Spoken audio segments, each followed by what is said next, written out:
বলো অর্থমন্ত্রী। মহারাজ। রাজকর, কি খবর? মহারাজ, অর্ধেক হয়েছে আদায়। সে কি, এ তো মহাদায়, এখনো অর্ধেক বাকি। এ কি মগের মুলুক নাকি? ফাঁকি ফাঁকি, বাকি খাজনা করছে আদায় পেয়াদায় মহারাজ। এমনি দিতে অনেকেই নারাজ, জানি এইভাবে নেওয়াটা অন্যায়, তবে উৎসবের জন্য এত ব্যয়। কে বলে অন্যায়? মহারাজ। রাজস্ব দানে যেইখানে গাফিলতি সেইখানেই ক্ষতি, সেটাই অন্যায়। চুপচাপ দিয়ে দিলেই গোল মিটে যায়, না দিলে জুলুমি হলো একমাত্র উপায়। ঠিক কিনা? ঠিক ঠিক ঠিক কিনা? ঠিক ঠিক ঠিক ঠিক। শিল্পমন্ত্রী শোনো। মহারাজ। হীরা সাইডে সওগাত দিতে হবে অভ্যাগতদের। খনন চলেছে সর্বক্ষণ যাপন। খনিতে পেয়াদার সংখ্যা কত? 300 মহারাজ। সর্বক্ষণ দেয় তারা সতর্ক পাহারা। মজুরের জনে জনে দৃষ্টি রাখা চায়, এদের বিশ্বাস নাই কেউ যদি দেয় ফাঁকি এতটুক চাবুক চাবুক। আমি জানি মজুরেরা চুরির সুযোগ খোঁজে, এলেই হীরার তাল ট্যাকে গোজে। ঠিক কিনা? ঠিক ঠিক ঠিক ঠিক ঠিক কিনা? ঠিক ঠিক ঠিক। রক্ষামন্ত্রী শোনো। মহারাজ। নগর রক্ষার কাজে যত বরকন্দাজ মহারাজ। তাদের প্রধান কাজ রাজপথের ধারে কাছে দারিদ্র্যের যত চিহ্ন আছে সব দূর করা। সে তো করবেই ওরা মহারাজ।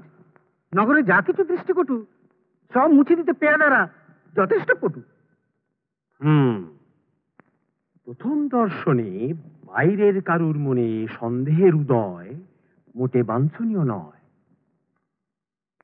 ঠিক ঠিক ঠিক ঠিক ঠিক। বার্তা মন্ত্রী। মহারাজ। এইবার তোমারে শুধায়। মহারাজ, কোনো চিন্তা নাই, রাজ্যে রাজ্যে চলে গেছে দূত, আর অন্য সব প্রায় প্রস্তুত। তোরণ, আতশবাজি, রঙিন ফানুস, 500 নতুন নিশান, অতিকায় মূর্তি নির্মাণ। মূর্তি হবে জবরদস্ত মহারাজ, মস্ত, প্রায় বিশ্বস্ত। এই মূর্তি দেখে লোকে পায় যেন টের কত শক্তি ধরে রাজা হীরক। আর হ্যাঁ, এই মূর্তি উন্মোচন হবে লগ্ন দেখে, ওহে রাজ জ্যোতিষী। রাজন, ওটা কি পঞ্জিকা নাকি? এটা হাতের কাছে রাখি, কখন কি দেখে দিতে হয়। তবে দেখো পঞ্জিকা কি কয়। কি বিষয়? আগামী 1 আশ্বিন যে উৎসবের দিন, মূর্তি যদি সেই দিন উন্মোচন হয় তবে দেখো তার প্রশস্ত সময়।